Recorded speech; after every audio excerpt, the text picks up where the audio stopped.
Moi, j'aimerais savoir un petit peu, notamment, je voudrais revenir sur Hatırla Sevgili parce que la Turquie a beaucoup aimé cette série télévisée parce que c'était à la fois, bon, comme vous le disiez, par rapport à l'histoire, mais aussi à la fois, c'était aussi un petit peu à l'eau de rose. Et puis, ce succès, en fait, il a dépassé les frontières. Maintenant, vous avez des copines, pour ma part, des copines algériennes, marocaines qui ont regardé cette série et qui vous ont connu grâce à cette série. Qu'est-ce que vous avez envie de leur dire pour eux aujourd'hui?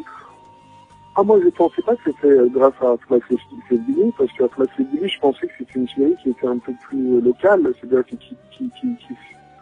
enfin, je pensais pas que ça intéressait des gens outre la Turquie. Je pense que plus les pays du Moyen-Orient et l'Afrique du Nord m'ont connu, je pense, plus à Gönül Çelen, non? Je pense plutôt à l'histoire de Murat. Je crois que c'est plus cette histoire. Il y a aussi ça, mais je pense qu'il y a aussi Atlas Sevgili.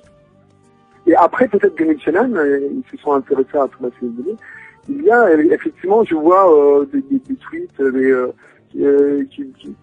c'est une fois que les téléspectateurs m'ont connu à travers Atlas Sevgili, à travers Gönül Çelen, s'intéressent aussi à ce que j'ai fait auparavant et suivent sur Internet les séries que j'ai faites auparavant. Oui, oui.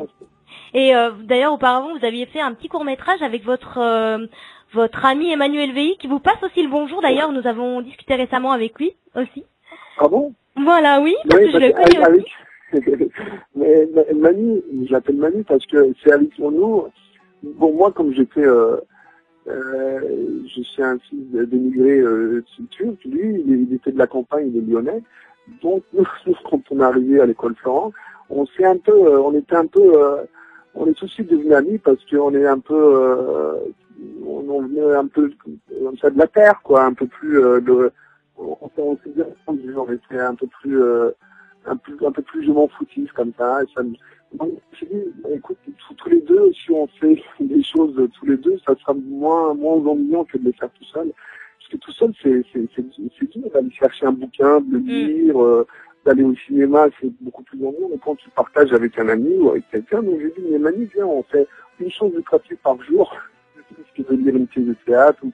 Et lui, il aimait beaucoup la caméra, le jeu de la caméra. Donc il avait une caméra H8 avec lequel on faisait des petits courts-métrages, des tournées montées. Et à chaque fois qu'on décrochait une pub ou un rôle dans un film, avec l'argent qu'on gagnait, on commençait à faire des cours. Puis il a monté une boîte de prod maintenant, il fait des films, et là il va bientôt, je pense qu'il va faire son premier long. Moi j'ai fait, avec l'argent que j'ai gagné dans YouTube, j'ai fait Papillon, le petit court-métrage qu'on peut regarder sur Internet. Et oui, exactement. Et voilà, on s'amusait comme ça. Papillon, qui est un très très bon court-métrage d'ailleurs, qui fait énormément réfléchir. Bon, en général, moi je ne divulgue pas sur ma personnalité, mais moi, en tant que personne à mobilité réduite, je trouve qu'il fait à la fois rire sur un problème qui est grave, mais à la fois réfléchir. C'est ça qui est très intéressant dans ce petit court-métrage. Il est petit ce court-métrage, mais il fait vraiment référence à beaucoup de choses, je trouve. Ouais, bah, en fait, c'est une histoire qui est un peu vraie, parce que c'est un Ali Mejiti qui était avec moi dans le cours Florent, un comédien qui a en fait cette histoire lui est arrivée un peu, donc moi je l'ai exagéré pour en faire un cours. Et effectivement, pour raconter les choses un peu sensibles comme ça, ou même pour raconter les choses tabous, dramatiques, moi je pense que la comédie est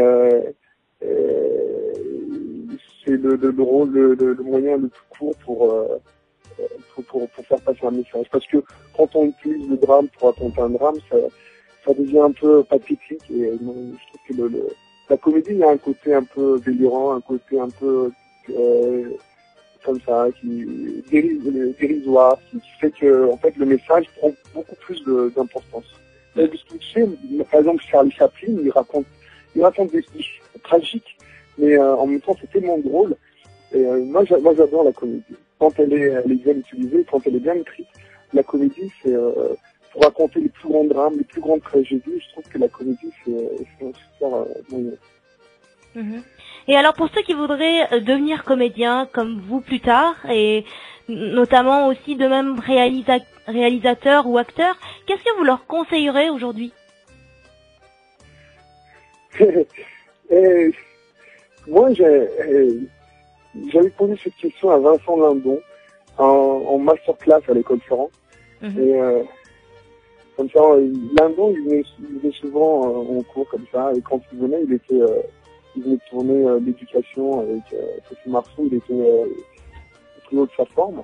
Il est toujours, d'ailleurs, pour moi, je trouve ça un super comédien. Et il venait donner des cours, des témoignages, des tournages. Il y avait Isabelle Nancy qui était prof aussi.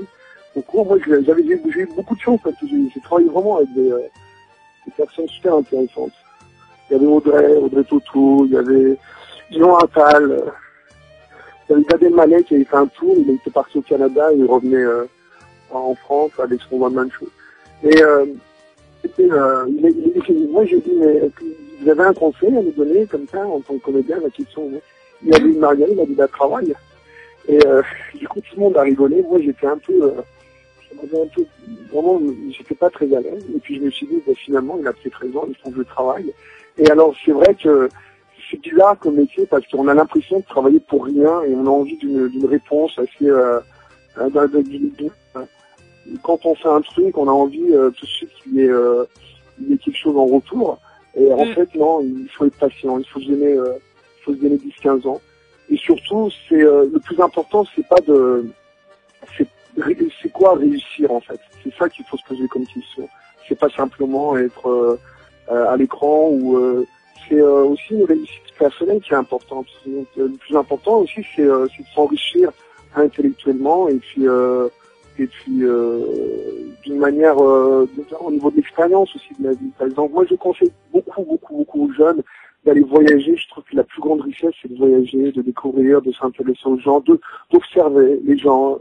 J'aime la psychologie, par exemple. Moi, ce qui m'intéresse dans ce métier, c'est la psychologie humaine. Et des fois, la réalité dépasse la fiction. Et après, c'est comment on l'a raconté, et avec quel œil l'a raconté. Et plus on a d'expérience, plus on est riche intellectuellement, et plus on peut voir les choses sous un autre angle. Et c'est là qu'on devient intéressant. Et donc voilà, c'est ça qu'il faut essayer d'attraper. Après, de toute façon, le boulot viendra dès que vous êtes intéressant et dès que vous avez vous êtes un peu différent tout en restant différent et intéressant. Après, de toute façon, on vous offrira des rôles. Il y a pas dès que si vous avez du talent, ça vient. Le truc, c'est qu'il faut le travailler. D'accord. Voilà, je sais pas si j'ai... Non, je suis très épanouie dans ce que vous avez dit. En même temps, je suis en train de réfléchir parce que c'est vrai que Benim Çevrendem, c'est là, il y a beaucoup d'amis qui souhaitent faire ce genre de métier. Alors c'est pour ça que cette question m'est venue à l'esprit. Je me suis dit, tiens, je vais demander au professionnel qu'est-ce que lui en pense, comment lui va répondre. D'abord, la question, c'est, il faut se poser cette question. Est-ce que je veux vraiment fonctionner? C'est-à-dire, c'est un métier qui est assez difficile parce que le produit qu'on vend, c'est soi-même, et puis des fois il faut pas le vendre, il faut d'abord être un bon produit, et pour ça il faut se cultiver, il faut travailler comme avait dit Lindon à l'époque.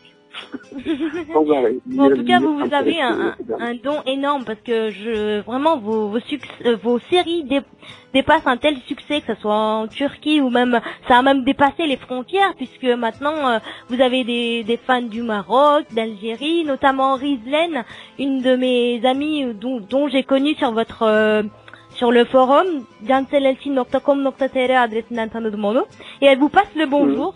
Elle a souhaité à ce que je lui transmette parce qu'elle est vraiment fan de vous.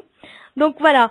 J'ai aussi une de nos éditrices qui demande, elle demande si Cancel étant un franco-turc, est-ce qu'il serait possible qu'il fasse une rubrique sur Radio Mythe?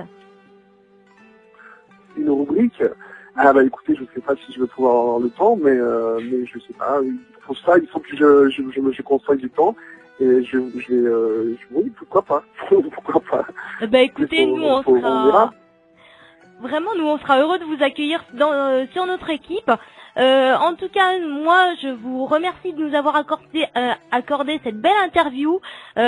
Pour nous, comme je le disais auparavant, que ça soit pour Ahu ou pour d'autres personnes qui sont franco-turcs, pour nous, les franco-turcs qui ont percé dans le domaine de la réalisation, des choses comme ça, enfin comédiens et tout ça, c'est vrai que pour nous c'est vraiment un exemple. C'est pour ça que nous en tant qu'exemple on a souhaité vous inviter un peu pour raconter un petit peu votre chemin à tous ceux qui souhaitent devenir acteur et réalisateur en même temps.